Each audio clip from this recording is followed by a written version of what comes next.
Sobre a proposta que nos é apresentada, projeto de revisão do Regulamento de Horários de Funcionamento dos Estabelecimentos, como muito bem disse o Sr. Vice-Presidente na sua apresentação, tivemos oportunidade já de facto há bastante tempo, mas não queria deixar de fazer esta referência pela positiva, apesar de ter passado bastante tempo, o princípio de podermos tentar encontrar entendimentos prévios em matérias deste género, nomeadamente regulamentos, e eu não me canso de referir que no passado recente, já neste mandato, outros regulamentos tiveram o mesmo tipo de procedimento e julgo que se ganhou, quer do ponto de vista do tempo que se dedicou à discussão em reunião de Câmara, quer, sobretudo, do ponto de vista daquilo que é um consenso que me parece desejável em matérias deste género, que devem transmitir segurança, estabilidade aos diversos interessados, neste caso em particular, quer aos moradores, que de algum modo são afetados, quer aos agentes económicos. E, portanto, ganhamos em ter propostas tão estáveis quanto possível. Aliás, o anterior regulamento que este pretende substituir é de 1997 e, portanto, tem já um prazo longo de vida, isso é positivo, mas também é necessário, obviamente, adaptá-lo e adequá-lo. Aliás, o facto de, entretanto, ter havido um conjunto de despachos avulsos precisamente para adaptar a circunstâncias específicas na cidade, demonstra que era preciso proceder a uma atualização deste regulamento. Sr. Vice-Presidente, eu sem querer ocupar muito tempo nesta reunião, até porque vale a pena sublinhar que isto é uma proposta de regulamento que vai ser submetida à discussão pública e que, portanto, regressará à Câmara com os contributos que resultarem dessa discussão e também, necessariamente, dos contributos que, entretanto, os vários partidos quiserem introduzir e que sejam, obviamente, aceitos, mas que teremos todos a oportunidade de acrescentar o que se considerem, de cada ponto de vista, naturalmente, que sejam melhorias a esta proposta. Portanto, teremos a oportunidade para discutir mais em detalhe. E, por isso, eu ficar-me-ia por referir 4 ou 5 aspectos, embora genéricos, que me parecem valer a pena referir nesta fase da discussão. Em primeiro lugar, como o Sr. Presidente bem disse, este regulamento assenta basicamente na divisão da cidade em zonas, em 2 zonas da cidade. E aí, permita-me que lhe diga que, compreendendo, pese embora, a lógica da divisão, me parece uma lógica perigosa, porque é, no fundo, dizer que há zonas da cidade onde não se pretende, onde não se defende ou não se privilegia a habitação e outras, diga-se em abono da verdade, que é a maioria, a esmagadora maioria da zona da cidade, onde a prioridade é a habitação. Isso é perigoso e não quero com isto dizer, no entanto, que isto seja um erro ou que até fosse possível encontrar outra formulação, até porque ela está bastante depois amenizada com as exceções que são criadas. E isto é feito porquê?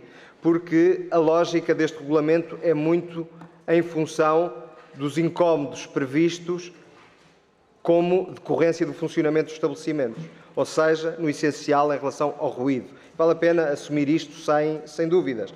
O ruído é o principal impacto negativo que o funcionamento de estabelecimentos produz na vida de quem habita a cidade de Lisboa. E foi muito com base nisto, que esta proposta foi feita. Acrescentaria um outro, as questões relacionadas com a segurança, naturalmente. Estava ali a olhar para o Sr. Vereador Carlos Castro e antecipei que pudesse vir esse acrescento, e eu acho que é evidente, as questões do ruído e as questões da segurança, necessariamente.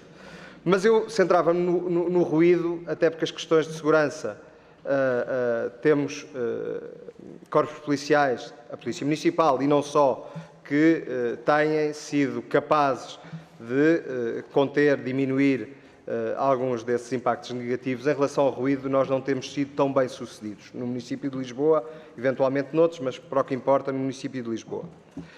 E isto, eu estava há pouco a comentar, este regulamento, do meu ponto de vista, revela algo que me parece muito evidente, que é, temos um problema no regulamento do ruído, ou seja, não temos, em relação ao ruído, sido capazes de fazer cumprir, ou o regulamento não serve, ou então não o temos feito saber, não temos sido capazes de o fazer cumprir. Porque tudo está centrado, de facto, no ruído. O Regulamento Geral do Ruído, por si só, não tem sido capaz de acautelar o conforto das pessoas e, portanto, tornou-se necessário um instrumento adicional que é este regulamento de restrição do horário de funcionamento dos estabelecimentos. E por isso queria sublinhar isto, porque valia a pena pensarmos nesta restrição que temos quanto à eficácia em relação ao ruído. E isso leva-me a outra questão, que tem a ver com a fiscalização. Eu já tive a oportunidade de dizer, na discussão de outros regulamentos, e recordo-me bem, nomeadamente quando foi da discussão do regulamento de ocupação da via pública, que é assim que se designa o regulamento, que eu sublinhei muito a importância, para além daquele instrumento, que aquele instrumento seria tão mais eficaz quanto melhor fosse a fiscalização que fosse para o terreno. E eu aqui diria a mesma coisa.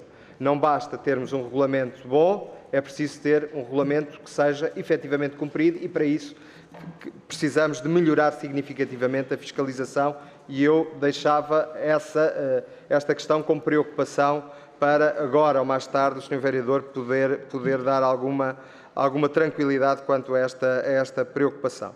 Outro aspecto que eu quereria sublinhar tem que ver com a descentralização. O papel que se introduz aqui a poder ser cumprido pelas juntas de freguesia, eu diria de outra forma, para não ser tão rígido, a sensibilidade e a preocupação pelo sentir das comunidades em cada zona da cidade parece-me também um passo muito significativo que se dá neste regulamento. Ou seja, nós não podemos querer que um regulamento funcione para toda a cidade. Aliás, a prova de termos despachos avulsos para vários bairros da cidade já ia muito nesse sentido, mas mesmo zonas da cidade com características aparentes iguais podem as comunidades sentir o incómodo de forma diferente. E, portanto, é bom que haja esta flexibilidade. Mas isso traz outro aspecto, que é podermos olhar para este regulamento como um regulamento que, à partida, parece muito simples e até divide a zona apenas em duas e depois os grupos, creio que em 5, mas depois permite, eu diria, todas as exceções. E, portanto, vale a pena também sermos equilibrados e, portanto, as coisas não se tornarem, para quem é cidadão, que olha para um regulamento, mas que na prática depois percebe que esse regulamento não se aplica porque há tantas exceções, que não consegue perceber quando é que tem, permita uma expressão, a lei do seu lado ou quando não tem, porque, entretanto, foi aberta uma determinada exceção. Por isso, vale a pena também equilibrar um pouco e terem atenção a esta expectativa que se gera junto dos cidadãos.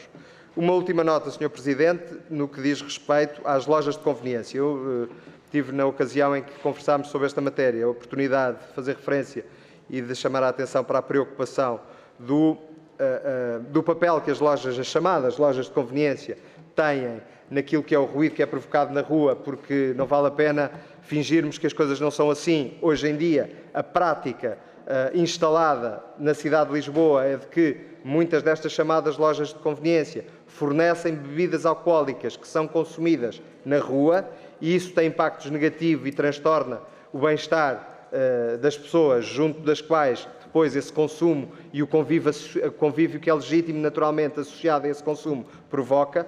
E, portanto, é algo que se tem que tratar com muita atenção, mas, por outro lado, as lojas de conveniência são algo muito interessante e importante e devo dizer, noutras cidades, mundo fora, existem lojas de conveniência que funcionam, aliás, 24 horas por dia e que são elementos de conforto na vida da cidade e não têm este impacto de serem associadas à venda de bebidas alcoólicas que provocam problemas vários. E, portanto, se calhar temos que também fazer alguma coisa no sentido de olharmos as lojas de conveniência de outra forma, de estimularmos as lojas de conveniência para que tenham outro tipo de perfil e não será através deste regulamento, não é isso que quero dizer, mas há um trabalho, nomeadamente junto das associações que congregam esses comerciantes e que, aliás, o Sr. Presidente teve a ocasião de referir que estão envolvidas eu estava aqui a ver a Sra. Presidente da UACS,